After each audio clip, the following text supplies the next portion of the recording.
കുറഞ്ഞ കലോറിയും കൂടുതൽ പ്രോട്ടീനും.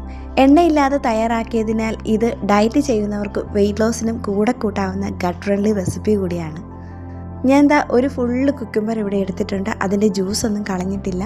ഇനി ഇതിലേക്ക് പകുതി സവോള കട്ട് ചെയ്താണ് ചേർക്കുന്നത്. ഇതിനോടൊപ്പം തന്നെ 2 സ്പൂണ് കടലമാവും 2 സ്പൂണ് റാഗിപ്പൊടിയും ചേർക്കുന്നുണ്ട്. ഇത് സ്പൗട്ടഡ് റാഗിപ്പൊടിയാണ്. ഇനി ഇതിലേക്ക് 1 സ്പൂണ് ഗോതമ്പ് പൊടിയാണ് ചേർക്കുന്നത്. ശരീരത്തിലെ കൊഴുപ്പൊരുക്കാൻ നല്ലൊരു റെസിപ്പിയാണ്.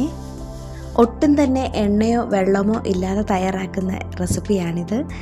ഇതിലേക്ക് ആവശ്യത്തിനുള്ള ഉപ്പ് ചേർക്കുന്നുണ്ട്. എരിവിനായിട്ട് ഞാനിവിടെ എടുത്തിരിക്കുന്നത് ചില്ലി ഫ്ലേക്സ് ആണ്. ഇത് 1/4 സ്പൂണ് മല്ലിപ്പൊടിയാണ്. ഇനി ഇതിലേക്ക് ചേർക്കുന്നത് ചാറ്റ് മസാല 1/4 സ്പൂണാണ്. നല്ലൊരു ലഞ്ച് ബോക്സ് റെസിപ്പി കൂടിയാണ് ഇത്. കുട്ടികൾക്ക് സ്കൂളിൽ കൊടുത്തുവിടാനും ഓഫീസിൽ കൊണ്ടുപോകാനും പറ്റിയ നല്ലൊരു ഗട്ട് ഫ്രണ്ട്ലി റെസിപ്പിയാണ്. ഇനി നമ്മൾക്ക് ഒട്ടും തന്നെ വെള്ളം ഒഴിക്കാതെ ഇത് നല്ലതുപോലെ കുഴച്ചെടുക്കാം. ഇത് കുഴച്ചെടുക്കാൻ ആവശ്യമായ വെള്ളം ആ കുക്കുംബറിൽ തന്നെ ഉണ്ട്. അതുകൊണ്ടാണ് ഞാൻ ഇതിലേക്ക് വെള്ളം ഒട്ടും തന്നെ ചേർക്കാത്തത്.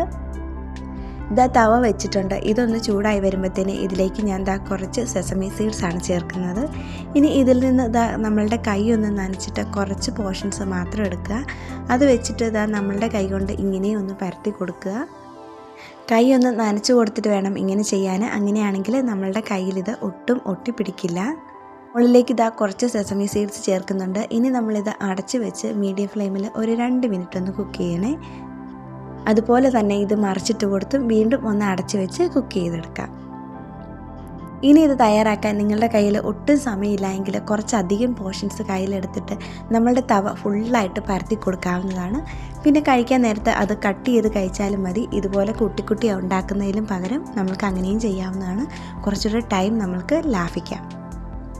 2 സൈഡും ഇവിടെ കുക്ക് ചെയ്തെടുത്തിട്ടുണ്ട്. ഇനി ഇതുപോലെ നമുക്ക് ബാക്കിയുള്ളതും കൂടെ തയ്യാറാക്കി എടുക്കാവുന്നതാണ്. നല്ല കിഡിലൻ ടേസ്റ്റുള്ള റെസിപ്പിയാണ്. കുട്ടികൾക്കും മുതിർന്നവർക്കും ഒരുപോലെ ഇഷ്ടമാകും. വണ്ണം കുറയ്ക്കാൻ ആഗ്രഹിക്കുന്നവർക്കും വയറ് കുറയ്ക്കാൻ ആഗ്രഹിക്കുന്നവർക്കും അതുപോലെ വെയിറ്റ് ലോസിനും ഡയറ്റിങ്ങിലും ഒക്കെ ഉൾപ്പെടുത്താൻ പറ്റുന്ന കിഡിലൻ റെസിപ്പിയാണ്. ഇതിൻ്റെ കോമ്പിനേഷനായിട്ട് ഞാനിവിടെ എടുത്തിരിക്കുന്നത് ഒരു പീനട്ട് ചട്നിയാണ്. ഇത് വളരെ പെർഫെക്റ്റ് ആയിട്ടുള്ളൊരു കോമ്പിനേഷനാണ് കേട്ടോ. നിങ്ങൾക്ക് ഇത് ഒത്തിരി ഇഷ്ടപ്പെടും. ഈ പീനട്ട് ചട്നിയുടെ റെസിപ്പി വേണമെങ്കിൽ ഒന്ന് കമൻറ്റ് ചെയ്താൽ മതിയേ. അടുത്ത വീഡിയോയിൽ ഉൾപ്പെടുത്താം. ഇനി ചട്നി ഉണ്ടാക്കാൻ ടൈം ഇല്ലെങ്കിൽ കുറച്ച് തൈരാണെങ്കിലും മതി. അത് ഒത്തിരി പുളിയില്ലാത്ത തൈര് എടുക്കാൻ ശ്രദ്ധിക്കണേ. ഇതും നല്ലൊരു കോമ്പിനേഷനാണ്. വയറിൻ്റെ ആരോഗ്യത്തിനും ദഹനം മെച്ചപ്പെടുത്താനും ഒക്കെ നല്ലൊരു റെസിപ്പിയാണിത്. കൂടുതൽ ഫൈബറും പ്രോട്ടീനും ഒക്കെ അടങ്ങിയിരിക്കുന്നതിനാൽ നമ്മളുടെ വയറിൻ്റെ ആരോഗ്യത്തിനും വെയിറ്റ് കുറയ്ക്കാനും ഒക്കെ വളരെ നല്ലതാണ്. അമിതവണ്ണം കുറയ്ക്കാനും ഡയറ്റ് ചെയ്യുന്നവർക്കൊക്കെ ഒരുപാട് നല്ല റെസിപ്പീസ് ഞാൻ എൻ്റെ ചാനലിൽ അപ്ലോഡ് ചെയ്തിട്ടുണ്ട്. ഒന്ന് കണ്ട് ട്രൈ ചെയ്ത് നോക്കുക. നിങ്ങൾക്കൊക്കെ ഇഷ്ടമാകും. കുറഞ്ഞ കലോറി ആയതിനാൽ ഇത് ശരീരത്തിലെ കൊഴുപ്പ് അടിഞ്ഞുകൂടുന്നത് തടയും. ഏത് നേരവും കഴിക്കാൻ പറ്റുന്ന ഒരു ഗട്ട് ഫ്രണ്ട്ലി റെസിപ്പിയാണ്. ഒന്ന് ട്രൈ ചെയ്ത് നോക്കുക. നിങ്ങൾക്ക് ഇഷ്ടമാകും. താങ്ക്സ് ഫോർ വാച്ചിങ് വിങ്ങ ഫാമിലി.